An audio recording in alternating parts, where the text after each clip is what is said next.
저는 평범한 기업에서 해외 영업직으로 일하고 있는 30대 남자입니다. 여태껏 제 인생을 나름 괜찮게 살아왔다고 자부하고 있었습니다. 그 사건이 일어나기 전까지만 해도 말이죠. 저와 아내는 해외여행 중에 우연히 마주쳤습니다.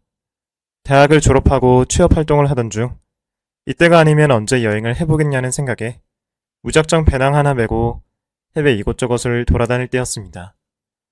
딱 봐도 한국인처럼 보이는 여성이 길을 헤매는 것처럼 보여서 오지랖을 부린 게 연애까지 이어졌네요. 아내도 대학을 졸업하고 시간이 남아 해외여행에 왔다고 하더라고요. 그렇게 저희는 서로의 공통점을 찾아 이야기를 이어나갔고 한국에 와서 정식으로 사귀기 시작했습니다.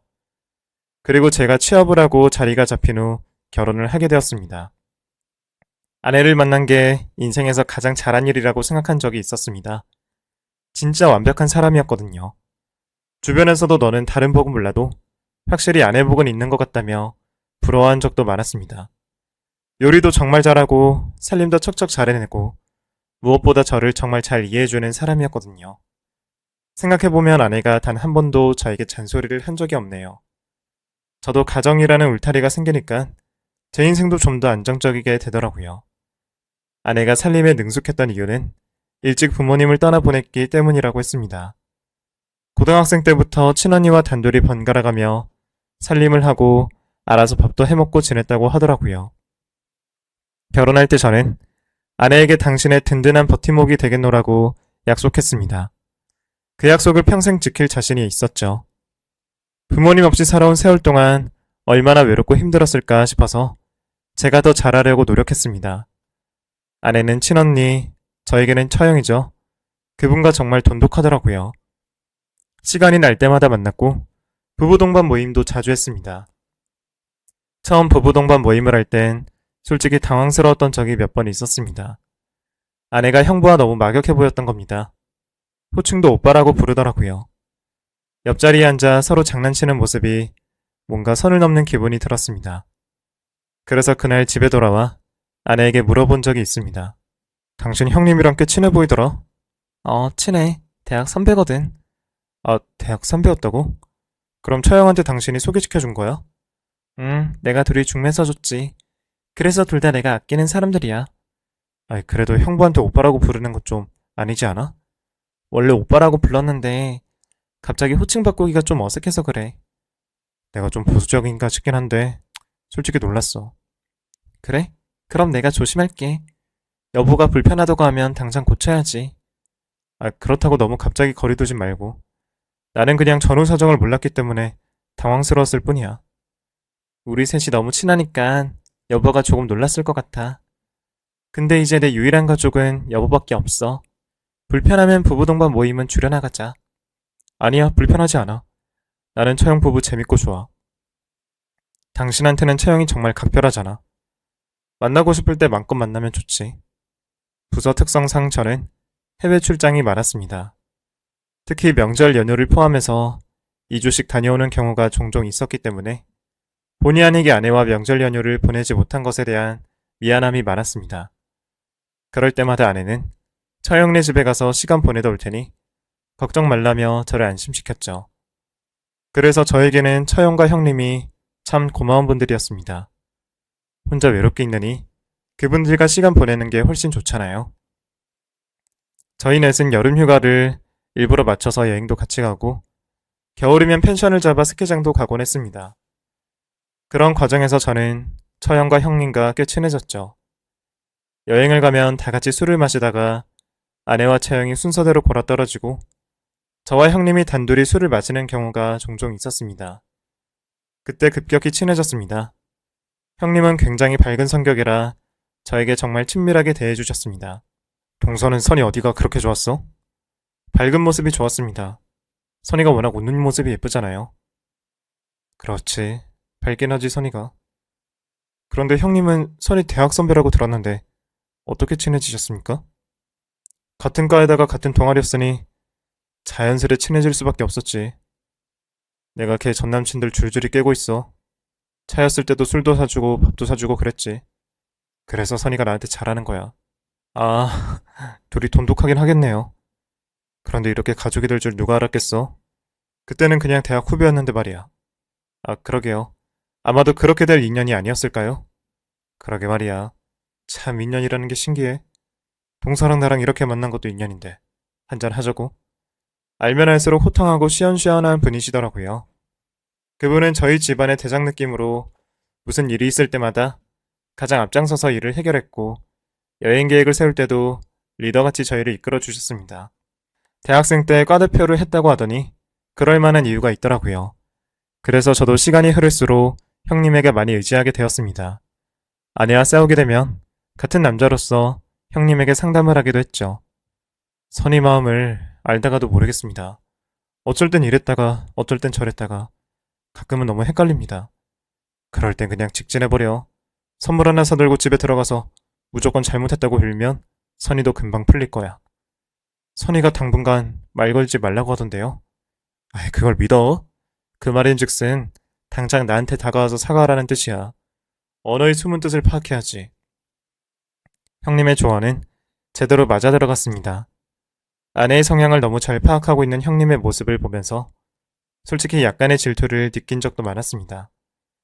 같은 남자로서 아내를 더 잘 알고 있으니까요. 형부와 처제 사이가 저렇게 가까워도 되나 싶긴 하더라고요. 아무리 가까운 사이여도 적당한 거리가 있어야 한다는 게 제 생각입니다. 하지만 말 그대로 가족이잖아요. 가장 소중한 사람인 언니에게 소개시켜줄 정도의 사람이라면 가족으로서 소중하게 대하고 있구나 싶어 질투를 지우려고 노력했습니다. 한창 질투했을 땐 아내에게 이런 질문을 한 적도 있었습니다. 여보는 형님이랑 대학 시절 때 아무것도 없었어? 뭐가? 그냥 그때는 남녀관계였잖아. 뭔 소리야. 가족끼리 그러는 거 아니야. 그때도 가족 같은 사이였어? 애증의 관계였지? 워낙 어디로 튈지 모르는 오빠니까 조마조마하기도 했고 우리 대학 때 싸운 적도 많았을걸? 그런데 싸우다가 정든다고 하잖아. 나름 알아보니 진중한 면이 있는 것 같아서 언니한테 소개까지 시켜줬지. 그런데 뭐랄까? 내 타입은 아니었어. 나는 좀 과묵한 스타일 좋아했거든. 그 오빠도 나같이 밝은 스타일보다는 차분한 스타일을 좋아하기도 했고 서로 원하는 이상형이 너무 다르다 보니까 호감의 감정이 전혀 안 들던데?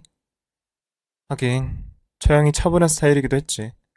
어, 우리 언니가 한번 우리 대학 축제 때 놀러 온 적이 있거든. 그때 보고 소개시켜달라고 조르더라고. 그때는 그냥 가볍게 소개만 시켜주자 했는데 결혼까지 할 줄 누가 알았겠어? 누가 더 아깝다고 생각하거나 그런 건 없었어?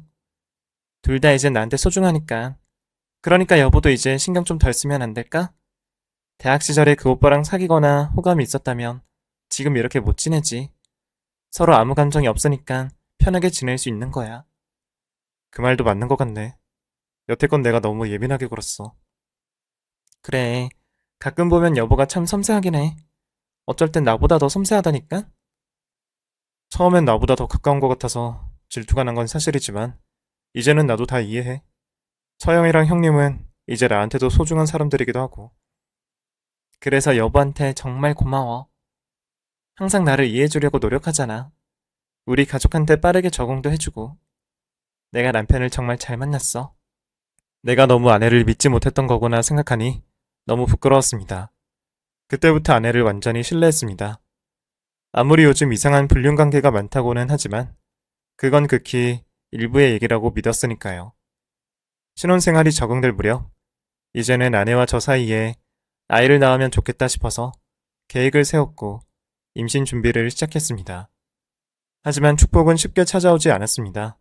요즘에는 시도하다가 안 되면 일찌감치 시험관을 시도한다고 해서 아내에게 물어보면 시큰둥 하더라고요.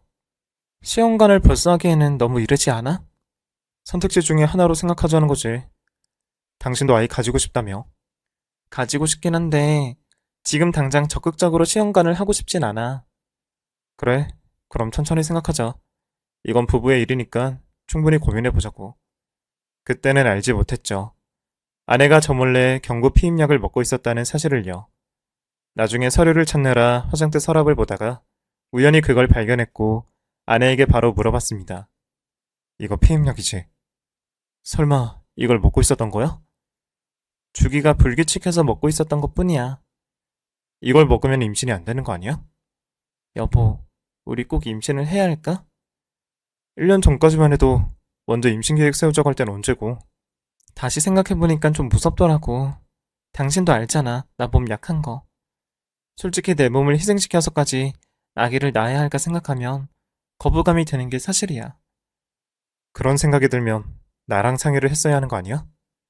혼자 고민해보고 말하려고 했어. 신중히 생각하려고. 그러니까 당신은 아이 없이 딩크로 살고 싶다는 말이야? 나는 현재로서는 그래. 여보 생각은 어때? 글쎄, 내 인생에 딩크를 생각해 본 적이 없어서 솔직히 갑작스럽네. 어쩌면 우리한테는 딩크가 맞을 수도 있어. 서로 취미생활도 하면서 원하는 인생 살면 얼마나 좋아? 아이 키울 돈을 차라리 우리한테 쓰자는 거지. 인생 뭐 있어? 행복하게 살다가 행복하게 가면 그만이지. 갑자기 좀 낯설다. 내가 낯설다고? 내가 알던 사람이 아닌 것 같아서. 얼마 전까지만 해도 아이를 낳아야 인생이 완성되는 거라고 하더니 오늘은 갑자기 딩크를 하자고 하잖아. 내가 모르는 무슨 계기가 있었던 거야? 그런 건 아니고 그냥 혼자 고민했어. 인생이 더덥게 느껴질 때가 많잖아. 내가 진짜로 원하는 인생이 뭘까 곰곰이 생각해봤더니 엄마로서의 인생은 아니더라고. 나는 그냥 당신이랑 둘이 행복하게 살아도 좋을 것 같다고 느낀 거야. 여보한테 강요할 생각은 없어. 천천히 생각해보자는 거지. 임신과 출산은 일생일대의 중요한 문제잖아. 서두를 필요는 없다고 생각해. 그래도 나 몰래 피임약 먹고 있었던 건 서운할 수밖에 없어. 이런 건 미리 이야기해줘야 한다고 생각해.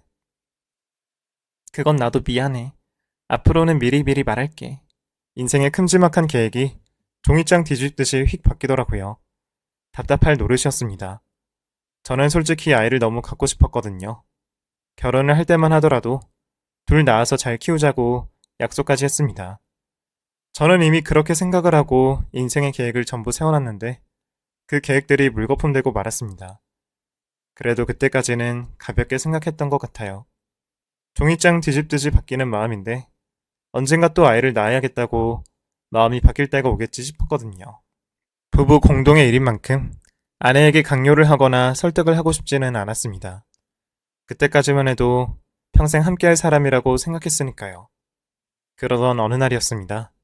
어김없이 해외 출장 계획이 잡히게 되었습니다. 이번에는 3주 일정이라 꽤 오랫동안 떨어져 지내야 해서 아내에게 미안하더라고요. 그래서 출장 가기 전에 같이 외식도 하고 주말에 바람도 쐬며 최대한 아내와 시간을 보내려고 노력했습니다. 아내는 그런 제 마음을 눈치챘는지 이렇게 말해주더라고요. 나한테 미안해할 필요 없어. 가족 먹여 살리자고 하는 일인데 맘 편히 다녀와. 그래도 자꾸 혼자 둬서 미안해서 그러지.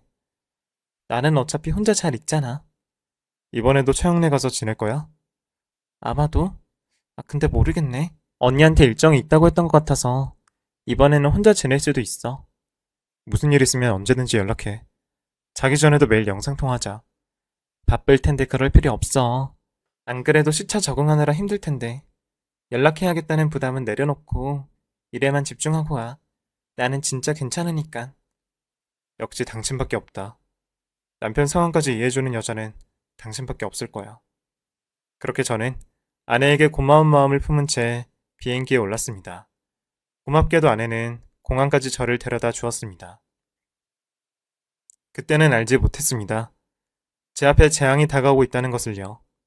출장 초반에는 아내와 매일 통화를 했습니다. 그때마다 아내는 그날 있었던 일을 저에게 말해주곤 했죠. 저도 그날 갔던 곳, 만났던 사람에 대한 이야기를 시시콜콜 전했습니다. 사고가 나기 전날, 그날도 저희는 통화를 했고 일상적인 대화를 이어나갔습니다. 한국은 어때? 날씨가 좀 춥나? 약간 쌀쌀해진 정도? 내일은 뭐하게? 그냥 집에 있으려고. 요새는 그냥 집에 콕 틀어박혀서 TV 보는 게 좋더라고. 그래, 점점 추워질 테니까 집에 있으면 좋지. 처형은 안 만나? 글쎄, 언니한테 연락을 안 해봤네.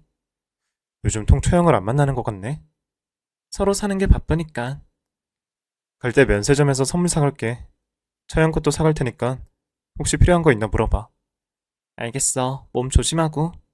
그렇게 통화를 끊고 저는 다음 일정을 준비했습니다. 어느새 한국 시간으로 다음 날이 되었고 보통이라면 일어나자마자 저에게 문자를 보냈던 아내가 통 연락이 없는 겁니다. 밤새 TV를 본다고 하더니 아무래도 늦잠을 자고 있나 보다 하며 말았습니다. 그런데 예상치 못한 전화가 걸려왔습니다. 형님이었어요. 형님? 동서 지금 어디야? 저 지금 해외 출장 중입니다. 그런데 무슨 일로 전화를 다 하시고? 그게 놀라지 말고 들어. 무슨 일이신데요? 선이가 형님은 그 다음 말을 차마 잊지 못하셨습니다. 불길한 예감이 들더라고요. 형님, 말을 하세요. 선이가 교통사고를 당했어. 그런데 크게 다쳤어. 그게 무슨 소리입니까? 교통사고라니요? 택시를 타고 가다가 삼중 추돌로 그만. 택시요? 지금 어딥니까? 선이 지금 어디 있습니까? 내가 일단 처리할 테니 동서는 천천히 와. 부랴부랴 상사에게 사실을 보고하고 제일 빨리 탈 수 있는 비행기를 타서 한국으로 향했습니다. 비행기에 있는 내내 불안해서 견딜 수가 없었습니다. 지구 반대편에서 가려고 하니 너무 오래 걸려 답답하더라고요. 혹시 크게 다친 게 아니라 아내에게 더 큰 불행한 일이 생겼으면 어쩌나 싶어 초조해지더라고요. 그렇게 저는 정신없이 한국에 도착하자마자 형님에게 전화를 걸었습니다. 형님, 저 지금 한국 도착했어요. 병원으로 바로 가겠습니다. 저기, 동서, 병원으로 가지 말고 다른 곳으로 와. 그게 무슨 소리십니까? 그게, 이제야 말해서 미안한데, 형님은 한숨을 푹 쉬더니 말을 이어가더라고요. 선이가 이미 사망했어. 크게 다쳤다고 했지 않습니까? 이미 병원에 도착했을 때부터 사망해 있었어. 동서가 충격받을까봐 잠시 숨겼고, 일단 마음 단단히 먹어. 지금 일단 정신을 차려야 선이를 잘 보내줄 수 있어. 형님은 담담한 말투로 저를 진정시켰습니다. 그리고 화장터로 오라고 해서 달려갔더니 이미 제 아내가 화장까지 다 끝마쳤다는 겁니다. 황당해서 형님에게 소리쳤죠. 아니, 화장까지 이미 마쳤다는 말입니까? 내 아내는 몸져 누워 병원에 입원해 있지. 장례식에 올 가족도 친척도 없지. 동서는 비행기에서 이틀 내내 있느라 전화도 안 되지. 유일한 유족이었던 내가 처리할 수밖에 없었어. 우리 선이 내가 잘 배웅했어. 아니, 어떻게 이렇게 갑자기 이럴 수가 있냐고요. 예? 그날 택시를 왜 탄 거랍니까? 글쎄, 나도 잘 모르겠어. 선이랑 매일 연락하는 것도 아니고 일정을 공유하는 사이도 아니었으니까. 친구 만나러 가는 중이었거나 어디 들리려고 택시를 탔겠지. 그날은 집에 혼자 있겠다고 했습니다. 그러게, 그랬으면 이런 일도 일어나지 않았을 텐데. 말도 안 됩니다. 어떻게 갑자기. 세상에 둘도 없는 제 아내를 영문도 모른 채 하루아침에 잃어버렸다는 게 말이 되나요? 그것도 마지막 모습을 보지도 못한 채 제가 마주한 건 6월함에 든 아내였습니다. 이럴 줄 알았으면 마지막 통화에서 사랑한다는 말을 해줄걸. 갖고 싶다고 한 거 맘껏 사줄걸. 먹고 싶다고 하는 거 다 사다 줄걸. 후회만 가득한 채로 울기만 했습니다. 형님은 그런 제 옆에서 어깨를 두드리며 위로해 주셨습니다. 갑작스러운 사고였어. 누구의 탓도 아니니까 너무 죄책감 가지지 말고. 처형은 어떻습니까? 계속 병실에 있어. 이참에 마음이 안정될 때까지 푹 쉬라고 했어. 처형도 상심이 크시겠습니다. 그치, 영혼의 단짝이나 다름없는 사이였으니까.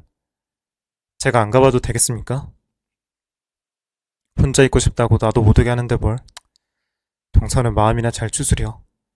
아내를 뒤늦게 보내준 후 모든 절차가 끝나고 나니 이제는 정말 아내가 내 곁에 없구나 실감이 나더라고요. 아무도 없는 텅 빈 집에 들어가는데 슬픔을 주체할 수가 없었습니다. 샤워를 하면서 통곡을 하며 울었습니다. 출장이 끝나고 집에 돌아오면 언제나 웃는 얼굴로 저를 맞아주던 아내가 한순간에 사라져버린 게 허무하더라고요. 겨우 마음을 추스리고 일단 아내가 실려왔다는 병원으로 갔습니다. 어떤 상태였는지 알고 싶었기 때문에 꽤 자세하게 물어봤습니다. 그랬더니 병원 측에서 당시 담당 간호사를 연결시켜 주더라고요. 그분께서는 저를 보며 이렇게 묻더라고요. 관계가 어떻게 되신다고요? 남편입니다. 아, 그렇군요. 아무튼 생생하게 기억나요. 추돌 사고 일어나면서 불까지 나는 바람에 신원조회도 어려운 상황이었거든요. 제일 먼저 달려오신 유족이 아마 형부 언니였을 겁니다. 아, 네, 그랬던 것 같네요. 오자마자 신원 바로 확인해 주셨고요. 사망자분이랑 언니라는 분이랑 생김새가 비슷해서 유족이라는 걸 한눈에 알아봤던 것 같아요. 병원에 도착할 때부터 사망 상태였다는 게 사실입니까? 네, 안타깝지만 사실입니다. 네, 알겠습니다. 아, 근데 있잖아요. 네. 이걸 말해도 될지 모르겠는데, 사실 두 분께서 저에게 보험 이야기를 물어보셨어요. 보험사에 제출할 서류를 어디서 받으면 되냐고요. 보험이 있다고요? 네. 종신보험이 가입되어 있는데, 그 수혜자가 친언니로 되어 있었나 봐요. 보통 사망 시에는 그런 걸 바로 물어보지 않으시거든요. 그런데 오자마자 물어보셔서 기억이 많이 남아요. 근데 제가 말씀드리고 싶은 건, 네, 말씀하세요. 아, 아니에요. 제가 괜히 오해하고 있는 것 같아서요. 아무튼 제가 이제 일을 해야 해서요. 아, 네, 알겠습니다. 감사합니다. 도움 필요하시면 언제든지 연락 주세요. 간호사는 무슨 말을 하려다 말고 또 하려도 말더라고요. 그 내용이 너무 궁금했지만 일을 하느라 바쁘신 분을 붙잡아 놓고 물어볼 순 없는 노릇이었습니다. 그래서 명함만 드리고 나왔습니다. 아내에게 보험 이야기는 얼핏 들었던 것 같아요. 아는 지인이 보험 설계를 하는데 하도 들어달라고 해서 들었다고 어릴 때 들어서 수혜자를 일단 언니로 해놨는데 이제 결혼을 했으니 수혜자를 저로 바꾸겠다는 얘기를 한 적이 있습니다. 그때는 아내가 일찍 이렇게 될 줄 몰랐기 때문에 흘려 넘겼습니다. 하지만 아내가 세상을 떠난 마당에 보험 이야기부터 했다는 게 너무 어이가 없더라고요. 하나뿐인 동생이 그렇게 됐는데 보험부터 생각을 하다니 처형 그렇게 안 받는데 정말 실망했습니다. 제 앞에서는 항상 얌전하고 신중한 척을 하더니 뒤에서는 돈 계산을 하고 있었던 거죠. 그리고 그날 밤 저는 담당 간호사에게 연락을 받게 되었습니다. 꼭 해줄 말이 있다며 병원에 들려달라고 했고 저는 마침 근처를 지나가고 있었기 때문에 병원에 금방 도착할 수 있었습니다. 그분은 저를 찾아오시더니 이렇게 말씀하셨습니다. 저기 혹시 시간 되시나요? 네, 무슨 일이시죠? 아까 못 드린 말씀을 드리고 싶어서 그런데요. 그리고 담당 간호사는 한참을 망설이더라고요. 어쩐 영문인지 몰라서 어리둥절한 표정을 지었더니 그분이 저를 병원 밖으로 끌고 가시더니 어렵게 입을 여시더라고요. 병원 안에서 이런 말씀드리기가 난감해서요. 솔직히 오지랖인 거 아는데요. 꼭 아셔야 할 것 같아서요. 뭘 말씀이십니까? 아내분 살아계세요. 속지 마세요. 네? 믿기지 않으시죠? 그러실 거예요. 하지만 살아 있습니다. 아니, 그게 무슨... 그 말을 듣고 처음에는 이분이 혹시 제정신이 아닌가 싶었습니다. 아니, 제 손으로 떠나보낸 제 아내가 살아있다니요. 이 무슨 허무맹랑한 소리입니까? 그분은 심호흡을 크게 한 뒤 천천히 말을 이어가더라고요. 황당하게 들리실 거 알아요. 그런데 제가 똑똑히 들었어요. 둘이 있을 때 형부라는 그 남자가 같이 온 여자한테 선이라고 불렀더라니까요. 처형 이름은 진희인데 혹시 잘못 들으신 거 아닙니까? 제가 화장실에 있을 때 둘이 속삭이는 소리를 들었어요.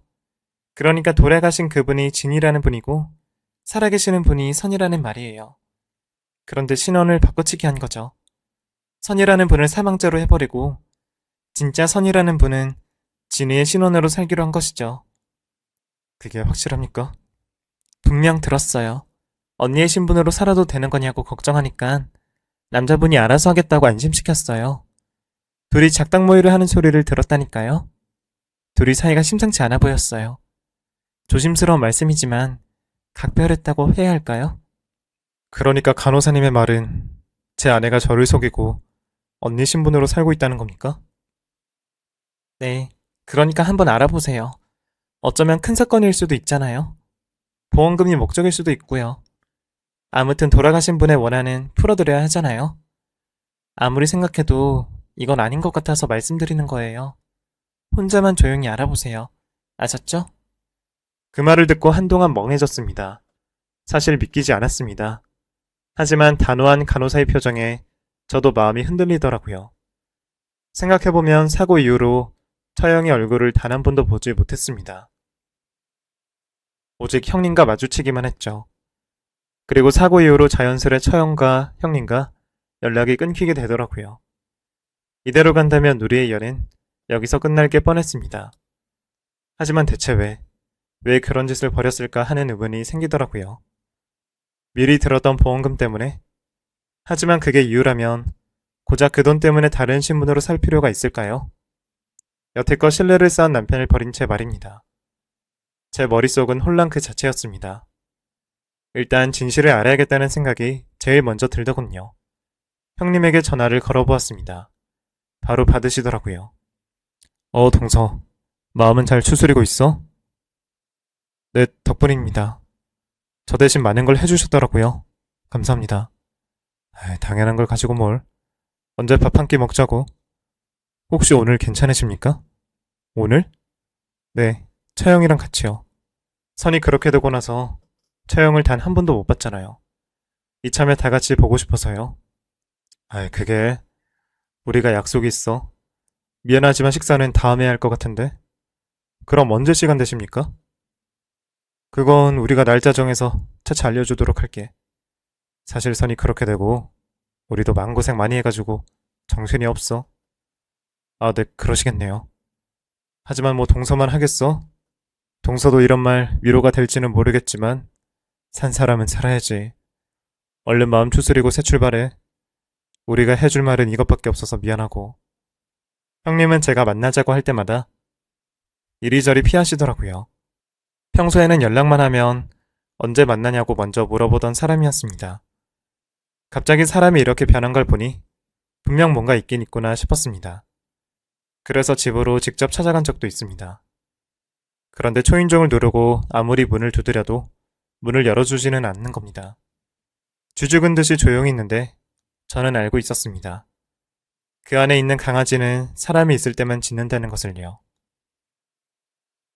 배를 누를 때마다 짖어대는 걸 보니 분명 그 안에 사람이 있는데 없는 척을 하고 있었던 겁니다. 결국 포기하고 집으로 돌아올 수밖에 없었습니다. 생각해보니 저는 아내에 대해서 아는 게 아무것도 없더라고요. 얽혀있는 지인도 없었기 때문에 아내가 갑자기 어디론가 사라진다고 해도 제가 물어볼 사람이 없더라고요. 아무리 생각해도 찝찝하더라고요. 그래서 저는 다음날 또 그 집으로 향했습니다. 집 입구에 들어서자 배달원 한 명이 치킨 봉지를 들고 공동현관에 들어서려고 하더라고요. 그래서 말을 걸었습니다. 몇 호 가세요? 405호 갑니다. 저 주세요. 제가 405호 주인입니다. 다행히도 별 의심 없이 저에게 봉투를 주더라고요. 그렇게 저는 배달원인 척 그 집에 들어가기로 마음먹었습니다. 진짜 떨리더라고요. 초인종을 누르고 몸을 숨겼더니 안에서 인기척이 들리더라고요. 그래서 제가 먼저 목소리를 변조시켜 말했습니다. 배달이요. 그랬더니 굳게 잠겨있던 문이 그제야 열리더라고요. 저는 찰나를 이용해서 그 집으로 들어갔습니다. 그곳에서 저는 충격적인 진실을 맞이하고 말았습니다. 그 문을 뚫고 들어갈 때까지만 해도 반신반의였지만 그 안에 있는 사람을 본 순간 모든 진실이 드러나고 말았죠. 그곳에서 저는 진짜로 살아있는 아내의 모습을 보게 되었습니다. 믿기지 않아서 뚫어져라 쳐다봤습니다. 소파에 앉아 TV를 보던 그 모습, 너무나 태연하게 있더라고요. 저를 보더니 어디 숨을 곳이 없나 뒷걸음질을 치는데 그 표정을 아직까지 잊을 수가 없습니다. 처음에는 연기를 하더라고요. 제부가 여긴 어쩐 일이야? 연기할 생각하지 마. 다 알고 왔으니까. 그게 무슨 말이지? 죽은 당신이 왜 여기 있어? 대체 왜? 대체 무슨 생각인 건데? 사람 잘못 봤어, 제부. 지금 장난칠 생각 없어. 내가 내 와이프 얼굴도 못 알아볼까봐? 여기서 당장 당신 끌고 경찰서 갈 수도 있어. 그러니까 순순히 대답해. 왜 그랬냐고. 그랬더니 아내는 그제야 무릎을 꿇고 납작 엎드리더라고요. 여보, 내가 미안해. 진짜 미안해. 말해. 대체 왜 이런 짓을 벌였는지 말하라고. 제가 소리를 지르고 추궁하자 그때 형님이 나서서 저를 말리더라고요. 저기 동서, 나랑 얘기하자고, 어? 형님은 빠져주세요. 부부간의 일이라서요. 내가 그러자고 했어. 다 내가 계획한 거야. 내가 선희를 사랑해서 평생 함께하고 싶어서 그렇게 하자고 했어. 미쳤습니까? 당신 와이프가 죽었는데 그 자리에 처제를 앉힐 생각을 한다는 게 제정신입니까? 교통사고도 당신이 낸 거 아니야? 절대 아니야. 나도 갑작스러웠어. 우리 와이프 사고는 정말 우연이었고 그날 나랑 싸우고 혼자 바다 좀 보러 간다고 하고 나간 거였어. 하도 안 들어오길래 걱정돼서 내가 차로 쫓아가다가 사고를 목격했고 이후로는 내가 선의를 설득했어. 그뿐이야. 당신이 그러고도 인간이라고 할 수 있어? 와이프가 눈앞에서 죽었는데 거기다 대고 어떻게 그런 짓을 벌이냐고. 그래, 내가 제정신이 아니었다. 하지만 선이랑은 오래전부터 지켜온 사랑이었고 나한테는 이 사람이 더 중요했어. 사랑? 웃기고 있네. 불륜 주제. 내가 선이를 아주 오랫동안 짝사랑해왔어. 이 사람과 함께 할 수만 있다면 어떤 형태로든 좋다고 생각했어. 미쳤네. 제대로 미쳤어. 그러니까 우리를 좀 봐주면 안 될까? 어? 우리도 행복하고 싶어서 어렵게 내린 결정이야. 그 사람도 하늘에서 우리를 이해해 줄 거야. 봐달라고요? 이게 지금 내가 눈 감아준다고 해결될 일로 보여요? 에? 너무 무모하잖아요. 이런 작전이 통할 거라 생각했다는 것 자체가 너무 멍청한 거 아닙니까? 그럼 우리가 보험금을 좀 떼어주면 어떻겠어? 뭐라고요?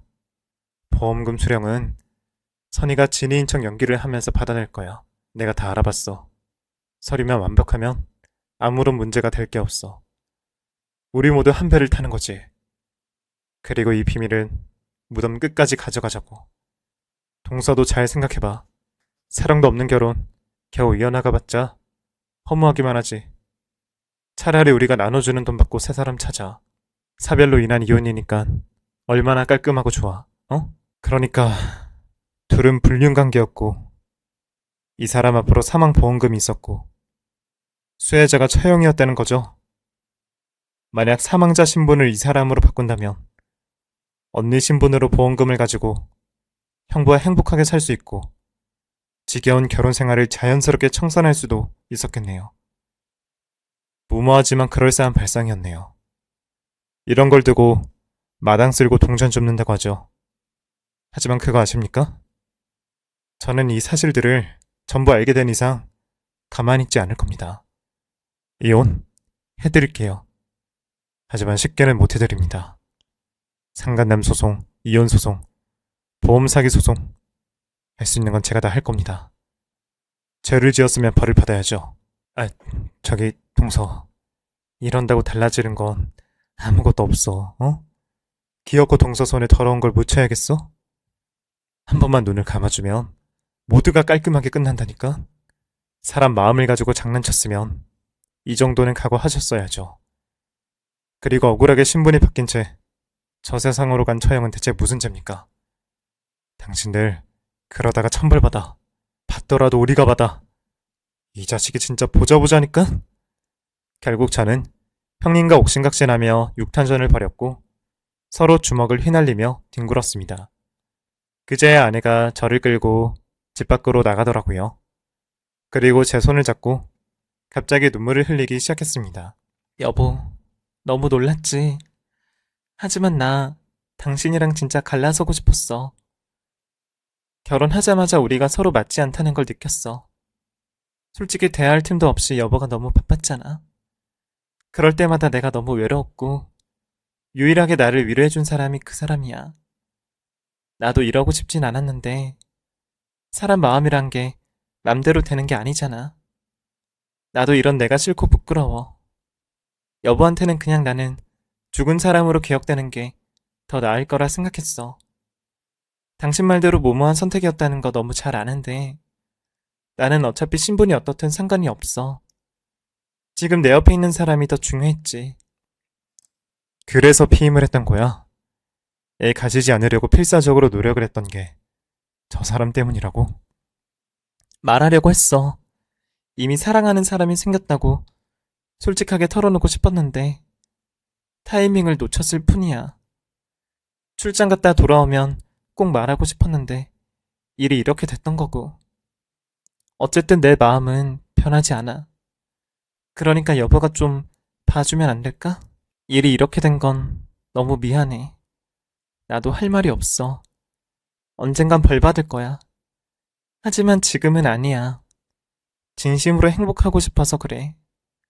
우리를 고발해봤자 당신한테 떨어지는 건 아무것도 없잖아. 심지어 돈도 나눠주겠다고 했잖아. 대체 뭐가 문젠데? 사람 진심을 짓밟은 건 어떻게 보상해줄 건데? 내가 당신 죽었다는 소식을 들은 순간부터 지금까지 어떤 심정으로 버틴 줄 알아? 삶에 의욕도 없고 입맛도 없더라. 그런데 당신은 불륜남이랑 한 방에서 행복하게 지내고 있었다는 게 너무 화가 나. 천불이 난다고. 이건 절대로 용서받지 못할 짓이야. 사람을 한순간에 지옥으로 보내놓고 당신은 천국 속에서 살겠다고? 절대로 안 될 일이지. 제발 나 좀 살려줘. 어? 이럴 거면 나랑 왜 결혼했어? 왜 희생자를 둘이나 만들어 놓냐고. 그냥 불륜 저지르는 놈이랑 애초에 붙어 살지. 둘이 썸 타고 짝사랑할 동안 왜 우리를 붙잡아뒀냐고. 생각할수록 어이없고 괘씸해서 안 되겠다.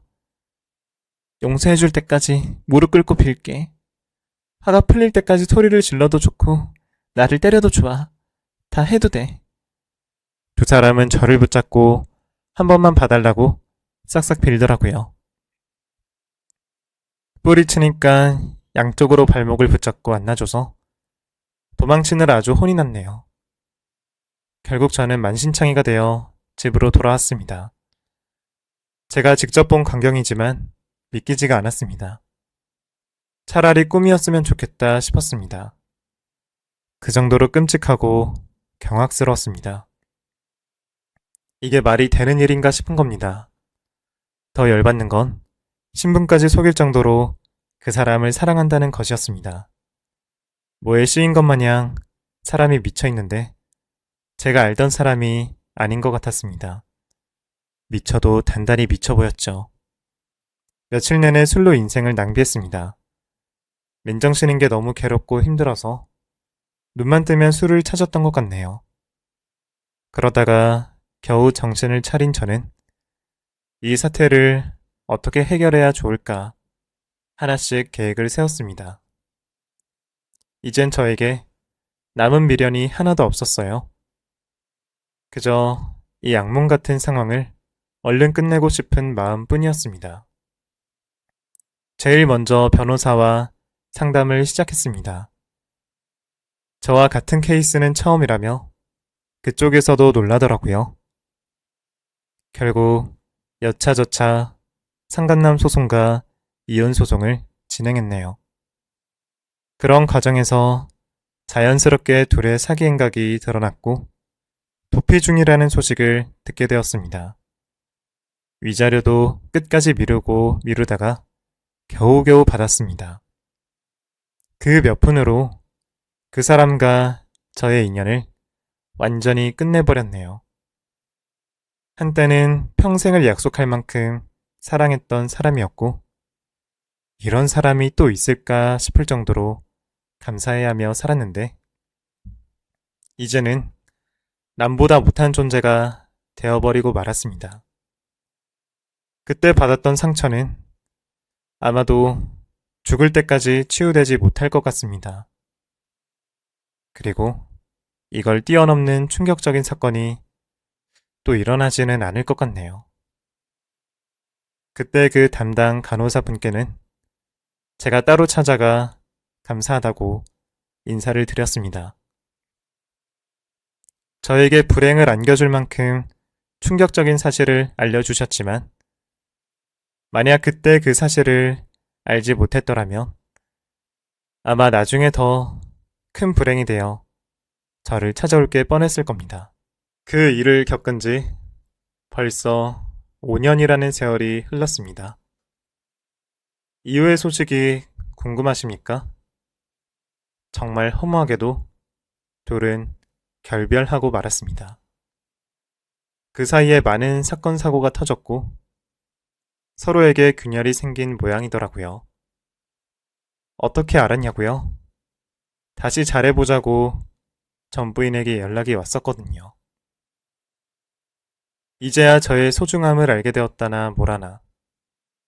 그래서 저는 헛소리하지 말고 제발 제 인생에서 꺼져달라고 그렇게 말하고 전화번호를 차단했습니다. 세계의 커플인 양 천년의 사랑을 이어갈 것 같더니 결국에는 그렇게 되고 말았습니다.